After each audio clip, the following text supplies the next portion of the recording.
بسم اللہ الرحمن الرحیم۔ سیرت النبی، نور محمدی صلی اللہ علیہ وسلم کا عالم بشریت میں انتقال۔ حضرت عباس رضی اللہ تعالی عنہ نے حضور صلی اللہ علیہ وسلم کی شان اقدس میں درجہ ذیل نعتیہ اشعار کہے ہیں۔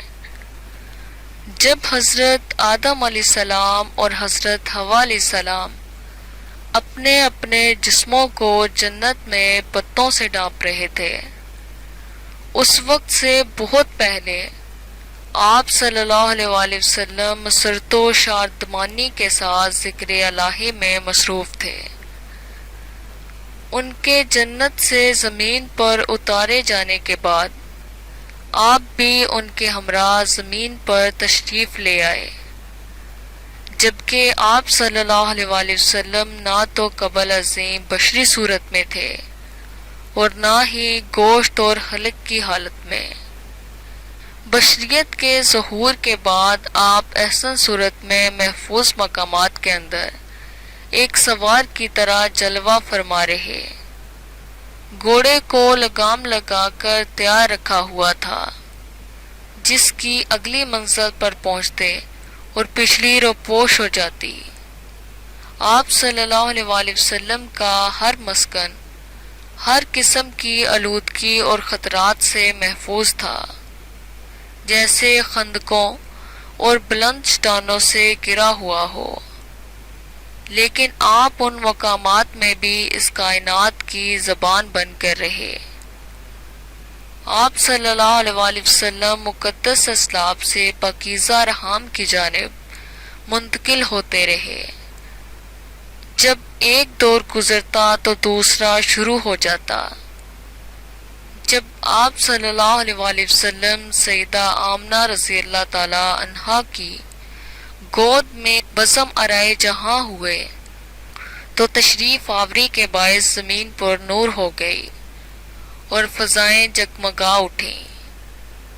ہم آپ کی ضیاءپاشی اور نورانیت کے صدقے ہی تو رائے ہدایت پر گامزن ہیں۔ خلاصہ کلام، حضرت عباس رضی اللہ تعالی عنہ نے نور محمدی صلی اللہ علیہ وسلم کے عالم ملکوت سے عالم ناسوت تک کے سفر کی اجمالی تاریخ بڑے پیارے انداز میں بیان کر دی ہے۔ مذکورہ بالا احادیث اور روایات کا خلاصہ یہ ہے کہ وہ نور محمدی صلی اللہ علیہ وسلم، جسے کائنات کے وجود اول کے طور پر باری تعالیٰ نے ہر شے سے قبل تخلیق فرمایا اور اسے غیر معلوم عرصہ تک اپنے حضور میں رکھ کر انوار ذات سے فیض یاب فرمایا، پھر اس نور مقدس سے عالم ارواح میں ارواح انبیاء فیض یاب ہوتی رہیں۔ جب سلسلہ بشریت کا آغاز ہوا تو اس نور محمدی صلی اللہ علیہ وسلم کو سیدنا آدم علیہ السلام کی پشت مبارک میں بطور امانت رکھ دیا گیا۔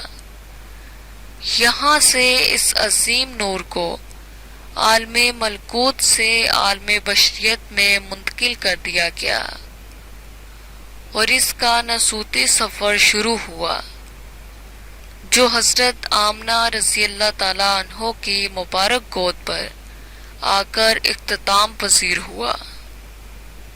شکریہ۔